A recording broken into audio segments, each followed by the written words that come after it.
बिस्मिल्लाहिर्रहमानिर्रहीम। अस्सलाम वालेकुम बिरादरान मोहतरम, मेरी बहनों, दोस्तों, अजीज़ों, बच्चों। आज मैं इस मौजू पे बात करना चाहता हूँ कि इस मुल्क में हर चीज़ मुमकिन है।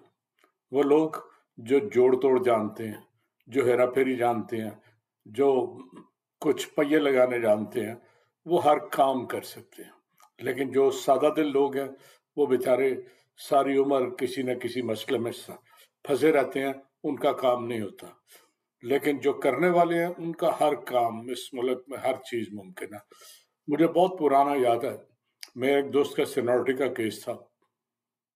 हमने किसी तरह प्रोसेस कराया, लेकिन उसके बाद कुछ 6 माह तक फाइल नहीं मिल रही थी।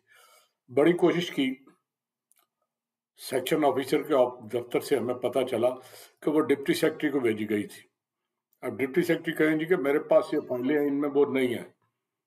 अब डिप्टी सेक्रेटरी के कमरे का अजीब हाल था। उसकी मेज फाइलों से भरी पड़ी थी, दाएं तरफ फाइलें, बाएं तरफ फाइलें, ऊपर नीचे। वो बस ऐसे लगता था जैसे किसी कूड़े के गोदाम में बैठा हुआ। लेकिन सारा दिन दोस्तों से गप्पे मारनी। उसे जब जाके कहना, उसने कहा मैंने देखी थी, आपकी फाइल मुझे नहीं नजर आई। तो मैं इस वक्त मीटिंग में हूँ, वो दोस्त बैठे होते थे, चाय पी रहा था, वो मीटिंग थी, हमें टरखा देता। एक दिन हम गए तो वो साहब दफ्तर में नहीं थे। हमने उस कूड़ेदान को, जो डिप्टी सेक्रेटरी का कमरा जिसे कह ले, उसकी एक एक कोने को ढूंढा, फाइल हमें मिल गई। हमने फाइल मेज पे रखी, थोड़ा सा झाड़ा, साफ सूफ की, पता नहीं कब से वो पड़ी हुई थी। डिप्टी सेक्रेटरी साहब आए, हमने उन्हें कहा जी ये फाइल हमें मिल गई है यहीं से। वो नाराज हो गए। लगता था उन्हें दीमक से बड़ा प्यार है और वो चाहते थे कि ये दीमक इन्हें जब तक नहीं लगती उस वक्त तक फाइलों को छेड़ना नहीं चाहिए। बहरहाल हमसे वो उलझ गए कि मेरी इजाजत के बगैर आपने इन्हें छेड़ा क्यों। हमने कहा जी इसलिए कि हमारा प्रॉब्लम था, हमें एक फाइल चाहिए। तो क्या करते? बड़ी लहजे के बाद कहने लगे ठीक है मैं अभी देखता हूँ, तो कल आप पता करें। अगले दिन गए तो कहते हैं वो फाइल तो मैंने भेज दी है। भेजने का कोई रिकॉर्ड नहीं था, नीचे कोई बंदा नहीं जानता था कि फाइल कहाँ आई। बड़े दिन कोशिश की, सिफारिशें भी की, लेकिन कुछ नहीं हुआ। कुछ साल बाद वो बदल गए तो फाइल उनके दराज से निकली। जो नए डिप्टी सेक्रेटरी आए वो थोड़े से एफिशिएंट थे, उन्होंने फाइलें जल्दी से साफ सुफ किया, कमरे की हालत बेहतर बनाई। कुछ फाइलें निकली, उनमें उसकी भी समझे वो मेरे दोस्त की लॉटरी निकल आई, उसका काम हो गया। ये यहाँ की रूटीन है। भारत में एक राजस्थान सूबा है, वहां के एक साहब थे, वो जो एक्शन टाइप होते हैं, AK वर्मा। वो अपने सीनियर से कुछ नाराज हो गए और कहने लगे जो जाओ जो करना है, मैं बैठा हूँ घर में, मैं आप कोई काम नहीं करूंगा। अब दफ्तर चलाना था, दफ्तर वालों ने बड़े उन्हें कहा कि आओ, लेकिन वो आने को तैयार नहीं हुए। लेबर लॉज जो थे वो उनकी फेवर करते थे। उन्होंने एक आध वकील रख लिया। वकील भी कमाल शाह होते हैं कि सच को झूठ और झूठ को सच मिनटों में बना देते। चनाचे वो कवानीन का सहारा लेके 1992 में उन्होंने रफा डाला था।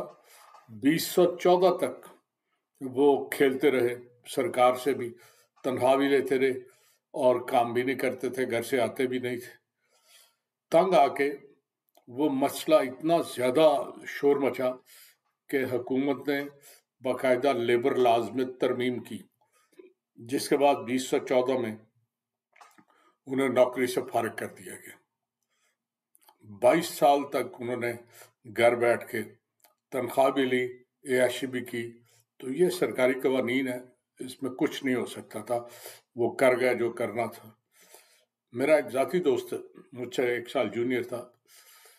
मैंने 74 में ज्वाइन की थी और उसमें शायद 76 में की थी। 3-4 साल सर्विस करने के बाद वो कहीं बाहर चला गया।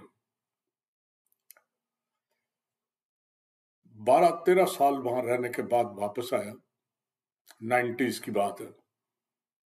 तो एक दिन मेरे पास आया, कहने लगा यार कोई बंदा जो सर्विस मैटर्स को बड़ी अच्छी तरह समझता हो, मुझे कुछ मशवरा करना है। मैंने कहा क्या बताओ। इत्तेफाक से मेरे वालिद साहब उन दिनों रिटायर होकर घर में बैठे हुए थे। تو وہ ساری عمر اسٹیبلشمنٹ ڈیل کرتے رہے. میں نے کہا یار ان سے پوچھ لیتے ہیں. ابا جی سے پوچھا, انہوں نے کہا کتنا عرصہ ہوا ہے؟ کہنے کہا تقریباً 15 سال ہو گئے بس مجھے گئے ہوئے. میں نے کہا تو اتنا سال کوئی ویٹ نہیں کرتا, کون کس کا انتظار کرتا ہے؟ وہ یقیناً انہوں نے تمہیں فارغ کر دیا ہوگا. کہنے کہا جی نہیں, کوئی مجھے تو نہیں نظر آتا. میں چیف منسٹر صاحب کے پاس گیا ہوں, فلاں جگہ گیا ہوں کہ وہ میری بحال کر دیں نوکری کسی طرح, تو کوئی نہیں مان رہا. کوئی حل بتائیں, میں سمجھ نہیں آ رہی فارغ رہ کے کیا کروں. ابا جی نے پوچھا کہ وہ تم نے جب فارغ انہوں نے کیا تو وہ ایک نوٹس دیتی ہے کہ 7 دن یا 10 دن میں تم نے رپورٹ کرنی ہے. وہ نوٹس تمہارے گھر میں تمہیں ملا ہوگا. اگر وہ مل گیا اس کے 10 دن بعد انہوں نے فارغ کر, وہ کہتا ہے جی میرا گھر پرماننٹ ہے, میرے والد والدہ اور بہن بھائی وہیں رہتے ہیں, کوئی نوٹس ملا ہوتا تو مجھے بتا دیتے, ایسا کوئی نوٹس نہیں ملا. ابا جی نے کہا پکی بات ہے؟ کہنے لگے جا کے پتہ کرو, اگر کوئی نوٹس نہیں نہ ملا تو تمہارا کام بن جائے گا. اگلے دن وہ آیا, اس نے کہا جی میں نے پوری تفتیش کی ہے, کئی نوٹس نہیں ملا. انہوں نے کہا پھر آسان طریقہ ہے, ویسے تو یہ ہیرا پھیری ہے, لیکن تم جاؤ وہاں کلرک کو, کسی بڑے افسر کو کہنے کی ضرورت نہیں, اسے کہو کہ میں چھٹی پہ گیا تھا, میں آیا نہیں, تم لوگوں نے مجھے نوٹس ہی نہیں ایشو کیا کہ جوائن کرو. اس سے کوئی جوڑ توڑ کرنا, وہ نوٹس ایشو کر دے گا کہ تم ابھی تک نہیں آئے, فائل اپنی ڈھونڈ لینا وہاں سے. وہ گیا, اس نے فائل ڈھونڈی, اس میں کچھ بھی نہیں تھا. کلرک کو اس نے تھوڑا سا ہلاشری دی, وہ جو بھی آج کے مروجہ قوانین ہے اس کے مطابق اس کی خدمت کی. اس نے ایک نوٹس بنا دیا کہ تم پچھلے اتنا عرصہ سے غائب ہو, بتاؤ کیوں نہ تمہیں نوکری سے برطرف کر دیا جائے. وہ نوٹس اسے ملا, اس نے اگلے دن رپورٹ کر دی. اب اسے ان کلرکوں سے بات کرنے کا سلیقہ آ گیا, جوڑ توڑ کرنے کا. چند دنوں میں اس نے ساری سروس ریگولر بھی کرا لی, ایبسنٹ ہونے کے باوجود پروموشن بھی لے لی, اور وہ 1912-13 میں کہیں باعزت طور پر نوکری کرنے کے بعد وہ جو بیچ کے 10-12 سال ہیں وہ شامل ہو گئے تھے. اس نے 30-32 سال 35 سال نوکری کی, اور آج کل وہ پینشن پہ مزے سے گزارا کر رہا ہے. تو اس ملک میں ہر چیز ممکن ہے, صرف یہ کہ آپ اس کی قیمت دے سکیں.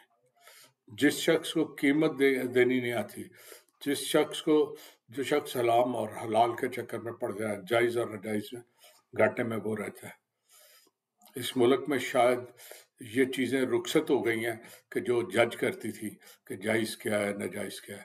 کاش اللہ تعالیٰ ہمارے ملک پہ رحم کرے اور ہمارے مسائل بہتر انداز میں حل کرنے کی.